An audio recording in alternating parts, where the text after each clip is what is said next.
And welcome back to Across the Board with Ian the Colonel here on Hawk Radio, hawkradio.org. And a lot of times we have some of the best bands in the world. We always have the best bands in the world. Sure. A lot of times there's some of the most well-known bands in the world. Right. Okay. Sometimes there's small bands that are coming up they're among the top bands in the world. We had this with A Moment's Worth, for instance. Love those guys. They need to be out there. This is another band just like that. Okay. Divided by Friday. Love these guys. They are label mates on Hopeless Records with Yellow Card. If you haven't heard them, first thing you do right now, as soon as the show's over, wait till the show's over, go out and check them out on YouTube, Facebook, everywhere. We have the guys with us on the line. Are you there? Yeah. Awesome. So, who are we? Go ahead and introduce yourself to everybody and tell them a little bit about why they should know Divided by Friday. Alrighty. I'm Jose Villanueva, and I sing in the band. I'm Drew Howard, and I play bass. Yeah, and I guess you should know about us because we're fun to listen to. We like to have fun live, and I did for you guys to come hang out with us. Yeah, and again, something we constantly harp on the show is that we pick our bands. Nobody tells us, oh, you should, put this band on, as a favor to us or whatever. We go out and pick the band. So, I found you guys through Hopeless Records and said, I got to have them on the show. So, like you and I were talking about off air, Jose, a lot of people compare you to, I guess, sound-wise, lyrically, to bands like maybe Under Oath and Berlin, and vocally, a lot of people compare you to Panic at the Disco. I'm a big fan, and I can see that. I can see all of those, but it's not really. I guess that's just to let people know sort of what to look for with you guys. But I don't think it's a fair comparison because you really do sound different. I like all those bands, but some of them have great songs, and some songs aren't so good. You guys, every single track I've listened to so far, love it. It's a 10. Thank you so much, man. Yeah, absolutely. So tell us about some of the old stuff. So I know, like we were talking about the old song, So Long, Utah, but talk about how your sound and your songwriting has changed from when you were younger doing those songs to the new EP on Hopeless. Yeah, well, really, Matt and I started writing together when we were like 12 years old. All those songs, like So Long, Utah, I remember I started writing that when I was like 14, and we sat down together and kind of I guess banged out all the different ideas and got all that stuff sorted out. When we didn't actually record it until we were 16. So all those songs back then, we really were having to focus on a lot of different things. We had school, we were only 16 and 14, so we still had to do our chores at home and stuff like that. The way we grew up, listening to just different stuff. Yeah, because I know I grew up listening to like R&B and gospel music and stuff like that. I heard my first rock band was like when I was, I think, 13 or something. And then Drew grew up listening to like classic rock. Yeah, I grew up on like Van Halen and Led Zeppelin and stuff Nice. like that. Yeah, given he's only 17, but still, just having that just helped all of us out a lot, I think, song structure-wise, and just helped us really mature and kind of find our own sound. Yeah, you guys are so you're young. You're in your late teens, early 20s, and the sound is so mature. And I know you've worked with a lot of different producers. But the crazy thing is, when I was 12, 13, 14, I was like mowing lawns, and I don't know, in ninth grade or whatever, right? I mean, I didn't know anything about anything, and you guys, it amazes me how you're able to tap into those emotions and put them out. I mean, what made you start writing, and what made you think, this is something I want to do, to vent or whatever?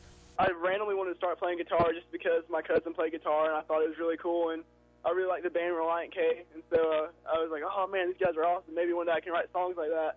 I don't know. I just kind of started writing stuff about, not like I didn't have many friends, so writing about stuff like that. And then like Matt and I were really were the only friends that each other had, and writing about stupid stuff like that when you're younger. And then I got like my first girlfriend in ninth grade, and so I started writing about that, and that's kind of like where So Long, Utah came about. I guess having the backgrounds, like growing up that way and everything, kind of helped us be really open about how we were feeling. And I think we all had parents who were really like, yeah, just talk about how you feel and stuff like that. So it wasn't the type of thing where we would be embarrassed. I think we were all pretty open with our parents of like how we felt and stuff like that, like what we wanted to do with like music or anything else. Now, what do you have to tell other listeners who may be listening, maybe in our younger audience? What do you have to give them advice-wise for what they may be aspiring to do, which you guys have already done? Really, man, I would just say, you just got to go for it. And there's going to be so many people who say don't do it because we come from a really small town where no one does anything. Like, it's just a really, you go to college or you become like a worker in a factory. No one really goes out of those norms. But we came from really good families who really supported us and told us, if you want to do it, just do it. Don't tell anybody or don't let anybody tell you that it's not possible. And I know that sounds really cliche, but just having that support system behind you really helps. Absolutely and does. Just having that belief that you can do it and really going for it. A lot of people have those dreams and have those goals, but rather than really doing everything they can and working hard to make it happen, they kind of expect someone to discover them or expect like a big break or something like that, and that doesn't always happen. Now, I saw a video on you guys where you were interviewed, and it was actually right before you were about to, I guess, all move in together. It was a couple weeks, so you guys were about to move in together in an apartment, and I think, Drew, it was you that said you were actually nauseated thinking about telling your parents that you were quitting school for a while. How did that decision actually go, and what were you going to school for? Like, if you weren't doing rock, what would you be doing? I'd still be in my junior year of high school. Well, I actually am. I'm doing it online. But if I weren't in the band, I would probably just I really do not know at all. Play JV soccer. You're in a national band and you're playing JV soccer. Yeah, that's amazing. Now, you guys, like I said, are still young in the game and everything. Who would you like to play a show with? Who? I guess it's sort of a two-part question. One, who could you meet out on the road and that sort of thing that would make you starstruck? And who would you like to play a show with? Like, if you could have a dream concert, dream tour, who would you guys go out with? Katy Perry. Holy crap. Yeah, Katy Perry. I think for me it'd be Taylor Swift. Okay. There you go. I have a Interesting. pretty big crush on her. Yeah. Right. It'd be her or Michael C. Hall from Dexter because I love that show. Oh, yeah. So if I met him, I'd be pretty starstruck. As far as playing a show with someone, gosh, probably for me it would probably be like, just our influences really like Reliant K, Amberlin, Yellow Card, Panic at the Disco. Those bands are bands that I really looked up to, like growing up, and I still really respect. And so any of those bands would be amazing to play with for me. What about Drew? Would probably be Linkin Park because they were a really big influence on me as a kid. Yeah. Yeah, they're an incredible band. They bring a high energy, high octane. Those are all good picks. Yeah. You guys have a lot of different influences as well. Like you said, Reliant K, Amberlin, those bands. But I also read, Jose, that you're also into DMX. Is that true, or was that a joke? Oh, yes. Oh, yeah. We love DMX and Ja Rule. Yeah? And, we've been listening to them a lot, like, this past whole year. Nice. Yeah, Ja Rule's still around. Like, one of my goals is to meet DMX. Like, I don't know how it happened, but I really want to meet him. I want to get bitten by the dog. You probably have to get on his guest list at prison. I think he's still in jail right now. Yeah. But Ja Rule's out there rolling around somewhere. So did DMX play this campus? No. We had Ludacris play here recently. Rick Ross is playing next month.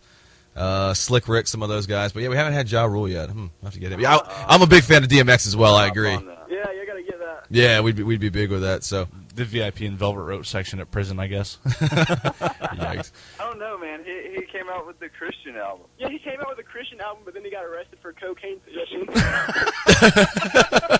trying to straighten his life out. That's rock. I don't know what he's doing. DMX, he came out with a Christian album? I didn't hear that. He made one song, and God, it's like, Send Me a Sign is the name of it. Look it up. It's so ridiculous to hear him, hear DMX just say the word Jesus is really awkward. He probably just screams it and all angry and stuff. Yeah. Now, what do you guys expect to be?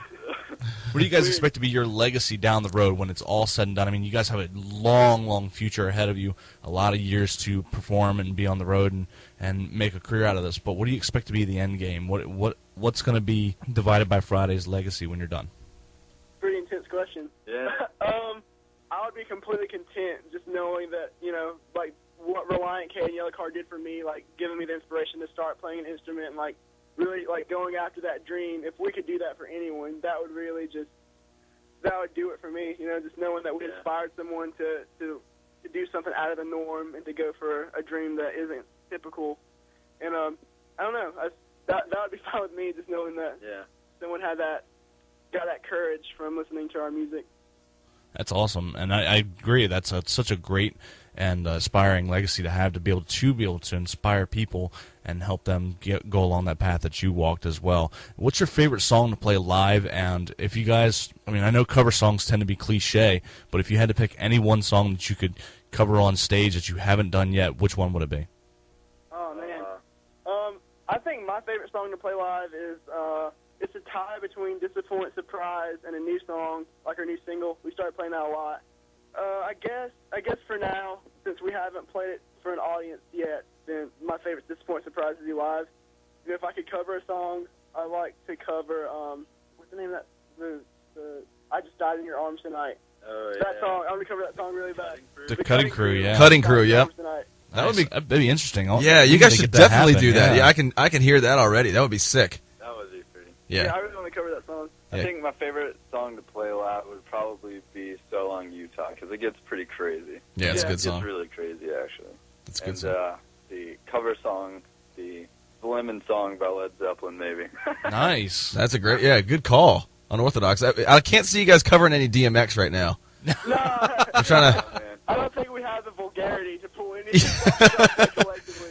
You'd have to practice that for a while. Yeah. Now, Drew, I'm too white. Yeah, we would sound too nerdy, and I wouldn't be comfortable playing that for my mom. That would never happen. it's a good I point. don't think DMX is comfortable playing his own music in front of his mom. but- Yeah, right. Now, Drew, I'm a couple years older than you guys, but I want to start learning bass. You know, I can play a little bit of guitar now. What you started so young. You know, what tips do you have for somebody who's trying to learn the bass? Just keep going and don't stop. Just do whatever you can. Listen to music. Yeah, that's the best way. Yeah. Just listen to music Just and listen to and it. Yeah. mimic what they do. Yeah.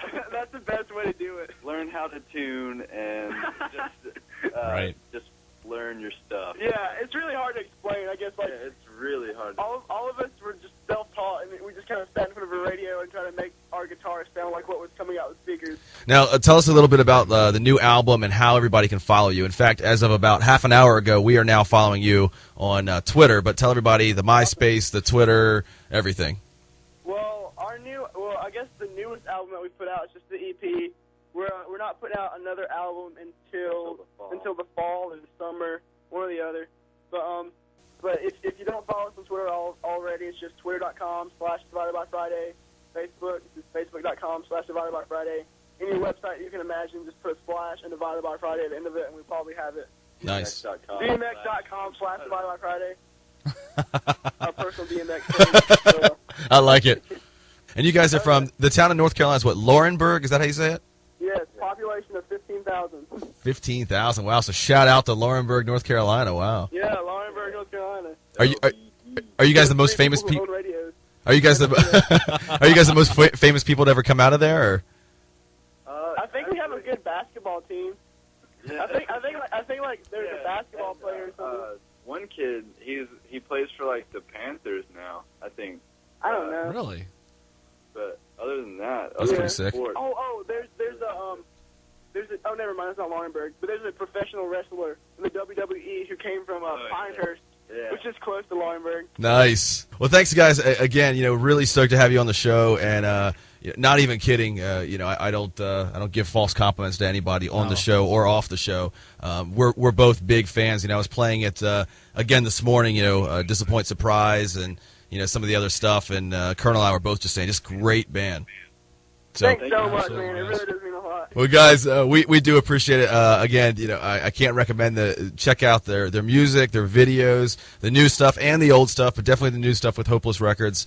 Label Mates, Yellow Card, a lot of great bands on there, and see them when they come through your area. They're on tour now, and when that new album comes out, we'll definitely have you guys back on the show, and we'll see you there. Maybe we can even have you in our studios. Have you guys do a lot, acoustic that'd be performance. great. Yeah, it'd be cool. So thanks again. This has been Across the Board with Ian the Colonel here on Hawk Radio. HawkRadio.org.